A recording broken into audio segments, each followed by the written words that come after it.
Assalamualaikum warahmatullahi wabarakatuh.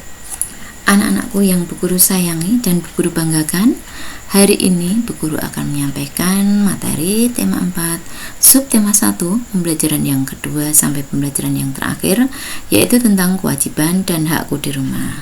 Namun sebelumnya, bagaimana kabar kalian hari ini anak-anak? Semoga sehat selalu. Alhamdulillah. Oke, di rumah kalian bisa ikuti pembelajaran Bu Guru dengan membuka buku tema 4 kalian dari halaman 11 sampai halaman 34. Oke, di halaman 11 kalian bisa temukan teks yang berjudul bersyukur memiliki pakaian. Intinya apa anak-anak? Intinya di teks ini, yaitu setelah kita baca nanti ya, di bab terakhir, intinya kita bersyukur memiliki beberapa pakaian yang diberikan oleh orang tua kita kepada kita ya. Caranya bagaimana? Caranya kita menjalankan kewajiban kita terhadap pakaian dengan baik. Lah, kewajiban kita terhadap pakaian itu apa anak-anak? Kalau di sini di dalam bacaan ini ya, kita selalu mengenakan pakaian dengan hati-hati, kemudian menjaga pakaiannya dengan baik agar tidak cepat kotor dan tidak cepat rusak, kemudian bisa mengenakan pakaian sesuai kebutuhan. Contohnya bagaimana? Kalau kita bersekolah yang menggunakan seragam sekolah, kalau di rumah kita yang menggunakan baju yang di rumah, itu maksudnya sesuai dengan kebutuhan ya.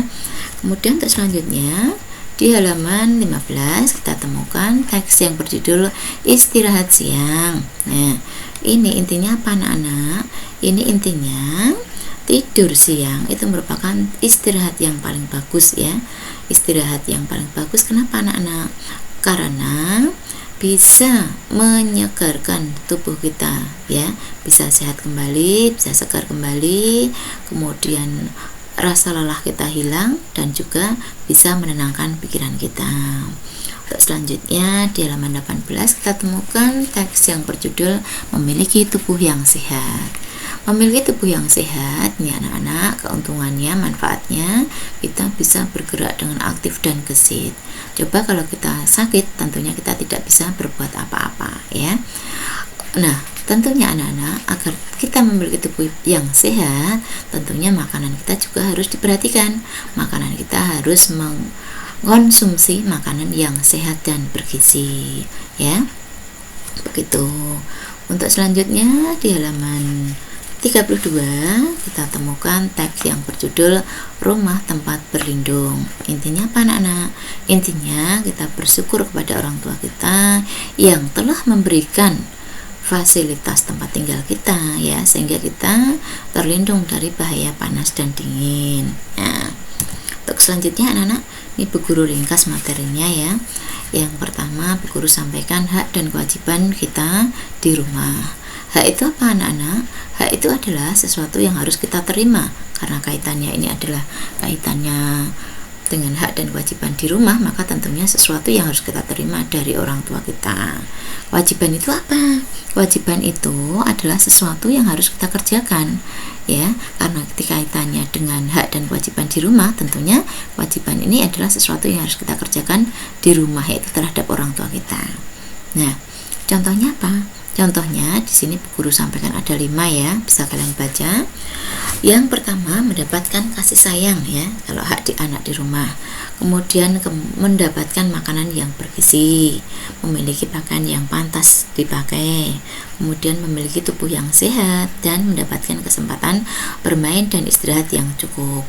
Sebenarnya masih banyak sekali ya, tapi Bu Guru hanya sampaikan 5 saja. Kemudian kalau kewajiban anak di rumah contohnya apa?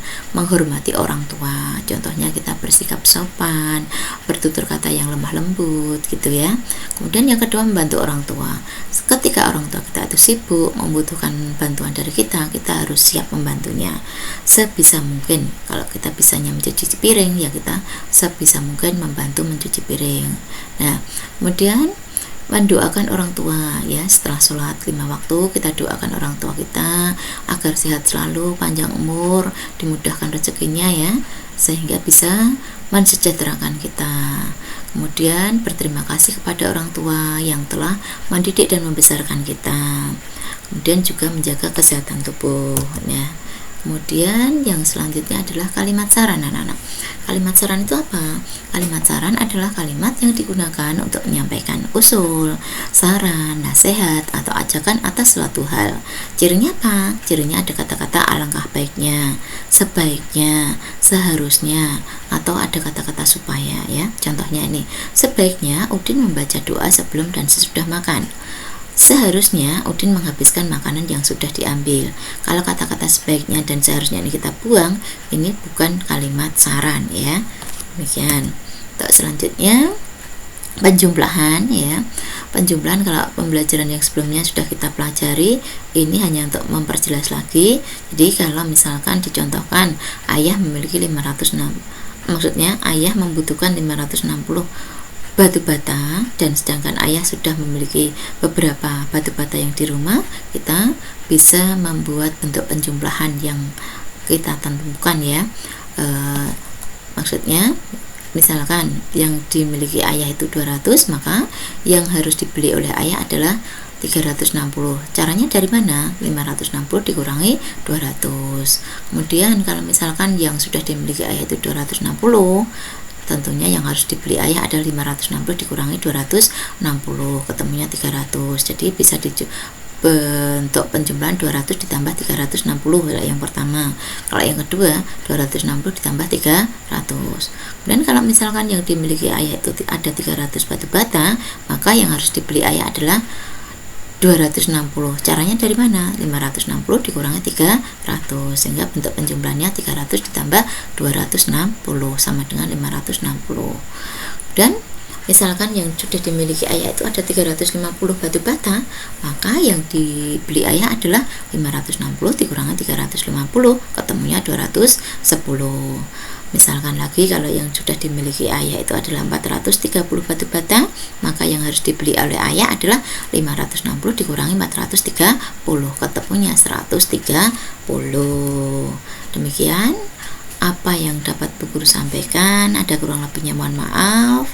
Selamat belajar dan tetap semangat ya, semoga dimudahkan. Billahi taufiq wal hidayah. Assalamualaikum warahmatullahi wabarakatuh.